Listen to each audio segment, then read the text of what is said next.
My name is doctor Sarita Kumari. आज जो मैं टॉपिक शुरुआत करने वाली हूँ आज के वीडियो में, वो क्या है, जनजातीय आंदोलन। क्या है आपका जनजातीय में उपशास्त्रीय द्वितीय वर्ष, क्या है उपशास्त्रीय द्वितीय वर्ष के पाठ्यक्रम के अंतर्गत है जनजातीय आंदोलन। क्या है जनजातीय आंदोलन, ठीक है। यहाँ क्या भारत में प्रमुख जनजातीय 1857 के बाद शुरुआत है। 1857 के बाद और उससे पहले क्या बहुत से जनजातीय विद्रोह हुए, क्या है बहुत सारे विद्रोह हुए। तो उसके बारे में हम चर्चा करेंगे और बताएंगे कि जनजातीय आंदोलन क्या हुआ और क्यों जनजातीय आंदोलन हुआ, ठीक है। क्या है भारत में प्रमुख जनजातीय आंदोलन 1857 की क्रांति के पहले, यानी भारत में जो प्रमुख जनजातीय जो आंदोलन है तो 1857 के क्रांति के पहले और उसके बाद क्या हुआ बहुत सारे जनजातीय विद्रोह हुए। क्या कहेंगे अंग्रेजी शासन के विरुद्ध कई विद्रोह हुए। ब्रिटिश राज की स्थापना के बाद क्या हुआ, जब ब्रिटिश राज की स्थापना हुई तो भू संपदा में यानी कर्ज लेने को वो प्रशासनिक कार्य में और कार्य प्रणाली में, क्या है न्याय प्रणाली में क्या हुआ कुछ परिवर्तन यानी कुछ चेंज आए। उन्होंने जब ब्रिटिश सरकार ने अपना सरकार स्थापित किया भारत में, उन्होंने क्या न्याय प्रणाली में परिवर्तन किया और प्रशासनिक जो कार्य उसमें परिवर्तन किया और न्यायिक व्यवस्था में परिवर्तन। इसके फलस्वरूप क्या हुआ वन संपत्ति पर अधिकार। उन्होंने क्या किया जनजाति जो आप लोग जानते होंगे जो जनजातीय समाज है वो बिल्कुल वन पर आधारित होते हैं। वो उनकी जो आर्थिक जो उपार्जन होती है जो जहाँ से वो खाने की वस्तुएं लेते हैं और उसी लकड़ियों को बेचकर वो अपना घर और घर की जो अर्थव्यवस्था को सही करते हैं। क्या वो सारे जो जनजातीय लोग क्या होते हैं वन पे आधारित होते, क्या होते हैं वन संपदा पर आधारित। उनकी जो जिंदगी है वन संपदा पे आधारित है। तो सरकार ब्रिटिश सरकार ने सोचा भाई हमें तो कहीं से पैसा की व्यवस्था लेनी चाहिए, कैसी कहीं से भी किसी कर के माध्यम से हम उससे पैसा इकट्ठा करें और अपनी ज़रूरतों को पूरा करें और अपनी सरकार को मजबूत करें। उन्होंने क्या किया वन संपत्ति पर अपना अधिकार करके उन्होंने क्या किया जितनी भी वन संपत्ति थी वन संपत्ति जितनी थी उन पर क्या किया, जैसे वो लकड़ी हो कोयला हो फल हो फ्रूट फल संबंधित हो या सब फल संबंधित हो या फ्रूट संबंधित जितनी भी चीज़ थे जो वन संपदा प्रकृति से हमें जो प्राप्त होती है।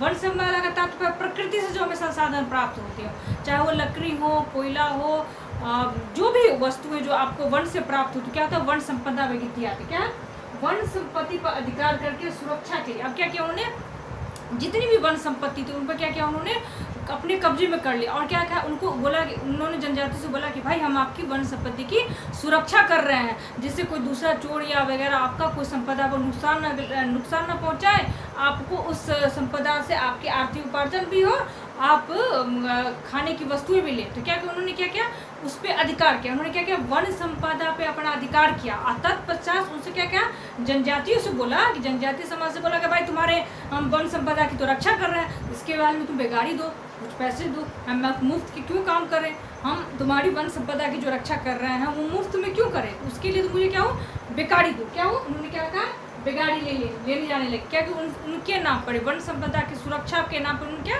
बेगारी लेने लगे।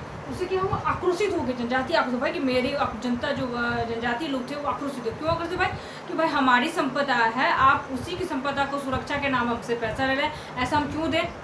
पहली बात हम क्यों दें भाई, मेरी संपदा तो हमारी है, हम अपनी संपदा का पैसा क्यों दें, उसकी सुरक्षा के नाम पे आपके क्यों पैसा दें। तो क्या वो लोग आक्रोशित होने लगा। लोगों ने क्या किया अंग्रेजों के खिलाफ क्या किया अपना विद्रोह प्रदर्शन किया था। क्या विद्रोह जो प्रदर्शन करने लगे तब पता कि अंग्रेजी सरकार शासन ने सोचा कि भाई इसको रोका कैसे, तो क्रूरता से उन्होंने क्या क्रूरता से उनका दमन करना शुरू कर दिया, अत्याचार करना शुरू कर दिया, जिसके फलस्वरूप क्या किया विद्रोह जो था जनजातीय विद्रोह में छुटपुट हुआ करता, ये विद्रोह ये आंदोलन क्या हुआ सशक्त होने लगा और भयंकर रूप से सशक्त यानी पूरे रूप से जनजातीय समाज मिलकर क्या किया ब्रिटिश सरकार के खिलाफ आंदोलन छेड़ दिया, ठीक है।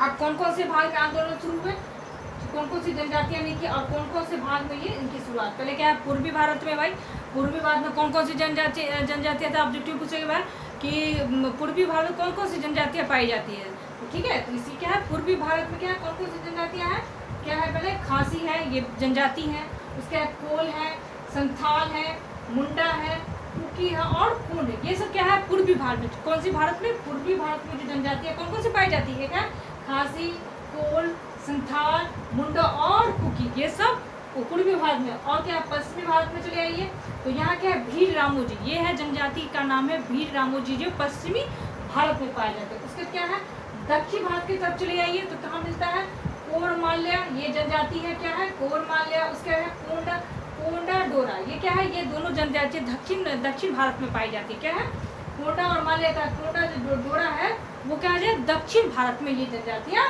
पाई जाती हैं। ठीक है, अब चलते हैं भारत के प्रमुख जनजातियों के बारे में जानेंगे। क्या जानेंगे आप, भारत के प्रमुख जनजाति। पहला क्या आपका, खासी जनजाति जो आंदोलन थे, ये मैं प्रमुख जनजाति की जो आंदोलन है उसकी चर्चा कर रही हूँ। पहला क्या है, खासी आंदोलन। क्या, खासी जनजातीय आंदोलन। क्या है ये, खासी जनजातीय आंदोलन। उसके बाद क्या है, कोल जनजातीय आंदोलन। ठीक, उसके बाद क्या, कोंडा जनजातीय आंदोलन। ठीक, उसके बाद संथाल, उसके बाद मुंडा जनजातीय आंदोलन, उसे रामोजी जनजातीय आंदोलन, भील जनजातीय आंदोलन और कोला मा जनजातीय। लास्ट में आपका क्या है, कोंडा डोरा जनजातीय आंदोलन। ये आंदोलन की जो चर्चा है, कब शुरुआत हुआ और क्या क्या उसमें हुए, उस ये वाले वीडियो में, उस बार दूसरे वाले वीडियो में मैं इन सभी जनजातियों में से कुछ प्रमुख जनजाति के जो आंदोलन हुए थे उसकी शुरुआत कब हुई थी उसकी चर्चा करूँ। इस वीडियो में इतना है, आगे वाले वीडियो में प्रमुख जनजातियों के बारे में चर्चा करेंगे। धन्यवाद।